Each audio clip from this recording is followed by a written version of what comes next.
या देशाला भारतरत्न डॉक्टर बाबासाहेब आंबेडकरांनी जगातलं सर्वोत्तम संविधान दिलेलं आहे। यापेक्षा उत्तम संविधान हे असूच शकत नाही। क्रांती सूर्य तू, शिल्पकार तू, भारताचा बोधिसत्व मूक नायका। आपल्या देशाचे प्रधानमंत्री माननीय मोदीजी म्हणतात, मला कुठल्याही धर्मग्रंथापेक्षा प्रिय काही असेल तर ते भारताचं संविधान आहे। रूढी त्या परंपरा, दिव्यतेच्या सकल न्यायदायका। छत्रपती शिवरायांनी स्वराज्याचा संदेश याच रायगडच्या भूमीतून दिला।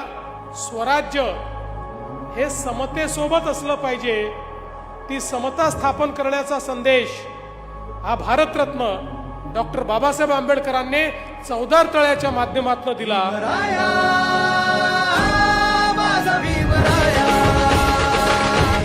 भारताचा